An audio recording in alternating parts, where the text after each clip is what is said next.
Welcome to Policy on Demand's Week in Review. I'm Pat Brown. I'm joining you today from the PwC Global Financial Services Tax Leader meeting here in Rome.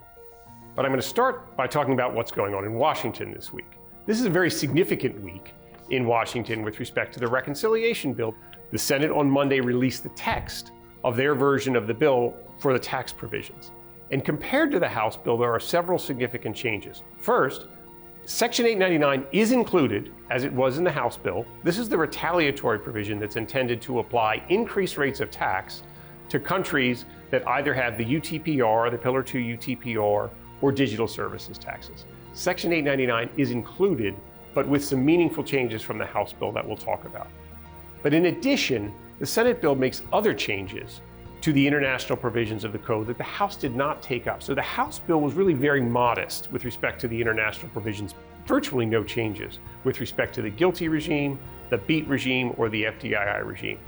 By contrast, the Senate actually looks at all three of those foundational elements of the TCJA and would make substantive changes to those provisions. So if I turn back to Section 899 first, I mentioned I'm in Rome this week. And here in Rome, here in Europe, there's a lot of concern among the foreign investor community about the potential impact of Section 899.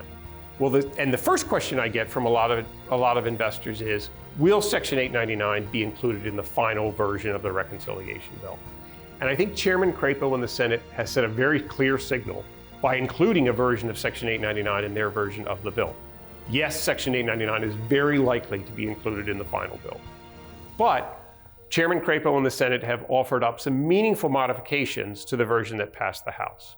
First, the effective date of Section 899 is delayed by 1 year compared to the House bill, clearly intended to give foreign governments additional time to make the changes to their laws so that Section 899 is not applicable to investors from those countries.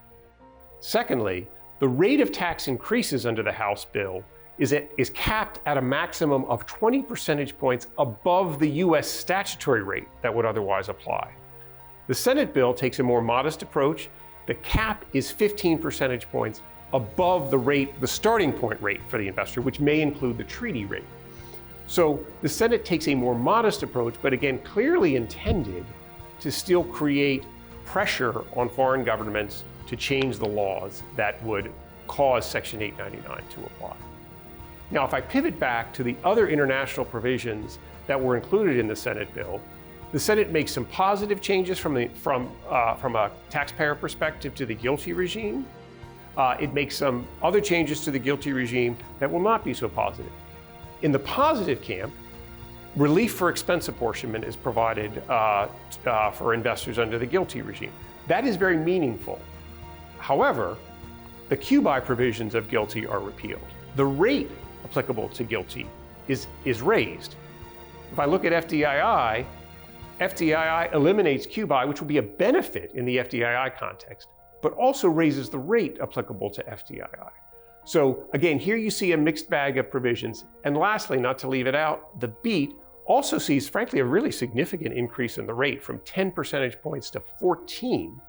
However, the increase in that rate is going to be at least partially offset by the fact that there is now a foreign high tax exception. So otherwise base eroding payments that are subject to a high rate of foreign tax will no longer be considered payments that are subject to the BEAT.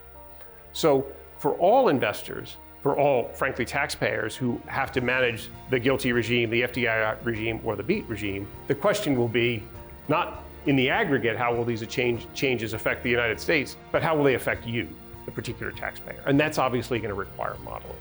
So as we look ahead, I think the key things for taxpayers to do first, pay very close attention to what happens in the Senate over the course of the next week or so as the Senate moves forward with this bill. And secondly, equally importantly, get on top of how these changes will affect you as a particular taxpayer. So that's all from here in Rome. Thanks for joining us. Take care.